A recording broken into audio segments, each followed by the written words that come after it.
2003 Mercedes SL350. So this is the 3.7 litre V6 petrol engine. No idea why they called it a 350 if it's 3.7, but Mercedes do strange things like that sometimes. So you can see it's finished in silver with the grey interior and the wood trim. We'll start by having a look at the bodywork. It is worth pointing out, by the looks of things, it's had two sides painted at some point, and the colour match is ever so slightly off from the bonnet and boot to the rest of the car. As you can just see that on the camera there. So if we start on this front driver's corner, driver's front arch is nice and clean all the way around. Obviously the thing we're looking out for on these early makes is, these early 2000s makes, sorry, is rust, because they were prone to rust, but that's all nice and clean on there. Good wheel and tyre on the front. Really sensible mileage and owners on this car as well, which if you check the description we'll detail all that for you. Good Falcon tyre on the front, which is always a good sign of proper ownership. Not a cheap tyre or anything like that. That sill all the way along is nice and clean. All the jacking cover points are still there. On the driver's door you've got a couple of little chips just here and there, and a scratch here on this rear quarter. So there is a little bit of rust appearing just on this rear arch, and a scuff over the top, and then another one here. I think they've happened at the same time. Across there, and a good, well, we've got Continental Sport on the back, so we'll check them as we go around. Coming round onto the back of the car, both rear tail lights are nice and bright. They're not faded or anything like that. Parking sensors on the rear. I think it's got them on the front as well, but we'll double check. Got a little bit of a mark here, and a bit of scratching along the bottom here. You can't actually see that on the camera, it's not me picking it up, but there is a little bit there, so it's worth pointing it out. Deck lid and everything's nice and clean. Round onto this rear quarter here, we have got a bit of a scuff down the bottom there, as you can see, with a little bit of crack, and a sort of scuff along here. As you can see that quite easily. But yeah, this rear arch, a little bit of rust on the top of the arch. Coming around, only a light bit of surface. If it hasn't taken hold down here, which is where the issue is, so it needs sorting out before it gets any worse. Good wheel, Continental tyres, so Continental's on the back.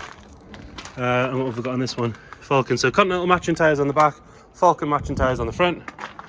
Coming down this side, it's all nice and clean. You've got a very small scratch just here.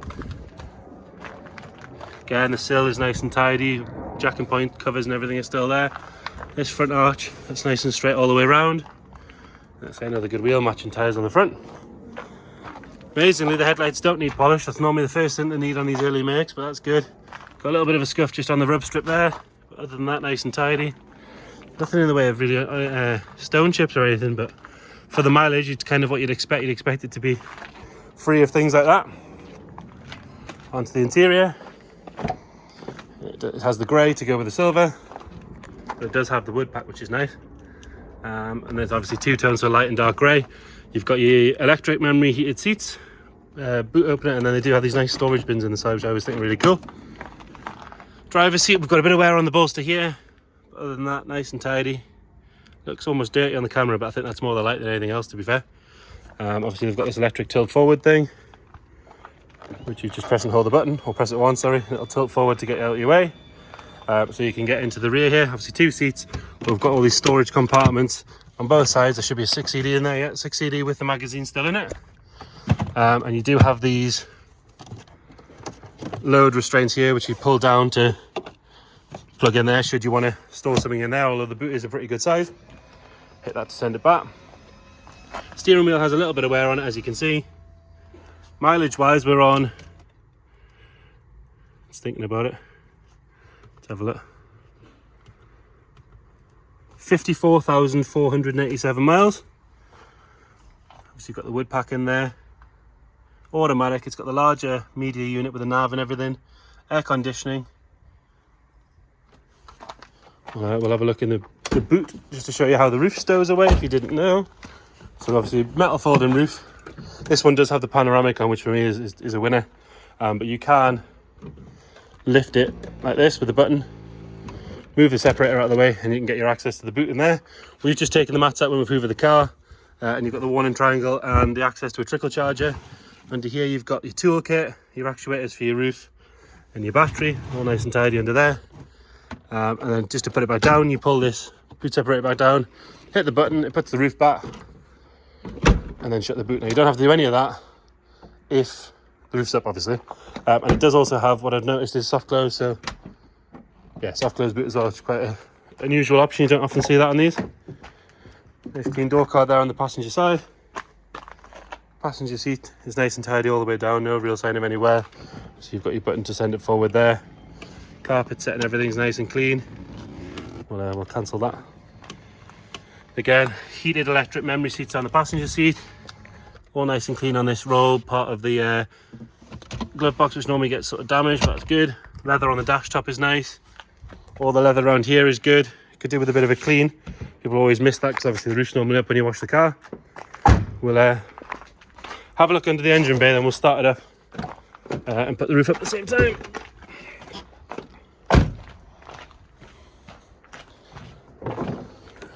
So like I said, 3.7 V6. The later cars did go to a 3.5, but this era was 3.7. Nice and clean around the strut tops. Not really any other metal we can see. Some of the inner wings we can see, but they're all nice and clean. The underside of the bonnet is good. We'll start it up. Was driven to us from about 30 miles away. Always starts quite happily, doesn't need sort of boosted or anything like that. Engine's nice and smooth. There's no steam or smoke or anything pouring out the back, as you can see. So for the roof, it's the electric metal folding roof. We've got this lever here, so you lift that up and you've got two options for your rollover bar, which does shoot up automatically, or people do usually drive them up. You can put your wind deflector and things on there. That comes up and down electronically if you want it to. But to put it up, you push this forward. The deck lid cover will open and the cover will come out, and up comes the roof. Nice slick movement. Then the deck lid will go away. It'll shut the windows.